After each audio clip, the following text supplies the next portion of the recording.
ಪ್ರಭಾಸ್ ಸ್ವಲ್ಪ ಚೇತರಿಸ್ಕೊಂಡಿದ್ದಾನೆ. ಆದ್ರೆ ಹೊರಗೆ ಹೋಗಿ ಆಡಲು ಇನ್ನೂ ಶಕ್ತಿ ಇರ್ಲಿಲ್ಲ. ಉದಯ್ ಅವನ ಮನೆಗೆ ಭೇಟಿ ನೀಡಿದನು. ಇಬ್ಬರು ಗೆಳೆಯರು ಕುಳಿತು ಲೂಡೋ ಆಡ್ತಿದ್ರು. ಹೇ, ನೀನ್ ಹೇಗೆ ಅಷ್ಟು ಅನಾರೋಗ್ಯಕ್ಕೆ ತುತ್ತಾದೆ? ನಮ್ಮನೆ ಕೋವಂ ನದಿ ಬಳಿ ಇದೆ, ನಿನಗೆ ಗೊತ್ತಲ್ವೇ? ಅದಕ್ಕೆ ಸರಿ, ಕೋವಂ ನದಿ ಎಷ್ಟು ಕೊಳಕಾಗಿದೆ ಅಂತ ನೀನ್ ನೋಡ್ತಿಲ್ವಾ? ಎಲ್ಲಾ ಕಡೆ ಕಸ ತುಂಬಿದೆ. ಆದ್ರಿಂದ ಸೊಳ್ಳೆಗಳಿಗೆ ಸಂತಾನೋತ್ಪತ್ತಿ ಮಾಡೋಕೆ ಸ್ಥಳ ಆಗುತ್ತೆ. ನಾನು ಸೊಳ್ಳೆಯಿಂದ ಕಚ್ಚಿಸ್ಕೊಂಡೆ, ಅದ್ರಿಂದಾನೇ ನನಗೆ ಮಲೇರಿಯಾ ಬಂತು. ಓ, ನಾನ್ ಎಂದಿಗೂ ನದಿ ಬಗ್ಗೆ ಗಮನ ನೀಡ್ಲೇ ಇಲ್ಲ. ನದಿ ಯಾವಾಗ್ಲೂ ಹೀಗೇ ಇದ್ಯಾ? ಇಲ್ಲ, ನನ್ನ ಅಜ್ಜ ಅಜ್ಜಿರು ನದಿಲಿ ಸ್ನಾನ ಮಾಡ್ತಿದ್ರು, ಹಾಗೆ ತಮ್ಮ ಗೆಳತಿಯರೊಂದಿಗೆ ಆಟ ಆಡ್ತಾ ಇದ್ರು ಅಂತ ಹೇಳ್ತಾರೆ. ಆದ್ರೆ ನಾನು ಕೊಳಕಾಗಿರೋ ನದಿನೇ ನೋಡಿರೋದು. ನೋಡು, ಅಲ್ಲಿ ನದಿ ದಡವಿದೆ. ಉದಯ್ ಸ್ವತಃ ತಾನೇ ಕೋವಂ ನದಿನ ನೋಡಲು ನಿರ್ಧರಿಸ್ದ. ನಾನು ಹ್ಯಾರಿಸ್ ಸೇತುವೆ ಕಡೆ ಹೋಗ್ತಾ ಇದ್ದೀನಿ. ನದಿಯಿಂದ ಕೆಟ್ಟ ವಾಸನೆ ಬರುತ್ತೆ ಅಂತ ಹೇಳೋದನ್ನ ಕೇಳಿದ್ದೀನಿ. ಅವನು ತನ್ನ ಎಡ ಬಲ ದಿಕ್ಕುಗಳನ್ನ ನೋಡ್ತಾನೆ. ನದಿಯಲ್ಲಿದ್ದ ಕಸದ ರಾಶಿನ ಕಾಣ್ತಾನೆ. ಇನ್ನು ಮುಂದೆ ನೋಡಿದಾಗ ನದಿಯ ದಡದಲ್ಲಿ ಅಸಂಖ್ಯಾತ ಕೊಳೆಗೆರೆಕೆಗಳು ಕಾಣಿಸುತ್ತವೆ. ಮುಂದೆ ಸಾಗ್ದಾಗ ಚರಂಡಿಯ ನೀರು ನದಿಗೆ ಹರಿಯೋದನ್ನ ಗಮನಿಸ್ತಾನೆ.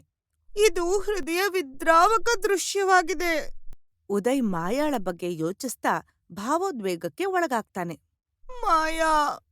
ಇದ್ದಕ್ಕಿದ್ದಂತೆ ನದಿಯಲ್ಲಿದ್ದ ಹಳೆಯ ಚಿಕ್ಕ ಸೇತುವೆ ಒಂದು ರೂಪಾಂತರಗೊಂಡು ಮಾಯಾ ಆಗಿ ಬದಲಾಗುತ್ತದೆ.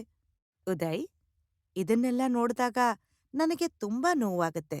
ಆದ್ರೆ ಇದನ್ನ ಬದಲಾಯಿಸೋಕೆ ಏನು ಮಾಡ್ಬೇಕು ಅಂತ ನನಗೆ ತೋಚ್ತಿಲ್ಲ. ಮಾಯಾ, ಹೇಳು, ನಾವು ಇದನ್ನ ಹೇಗ್ ಬದಲಾಯಿಸ್ಬೋದು? ಕಲ್ಪಿಸ್ಕೊ ಕಲ್ಪಿಸ್ಕೊ ಉದಯ್. ಸುಂದರವಾದ ಜಗತ್ತನ್ನ ಕಲ್ಪಿಸ್ಕೊ.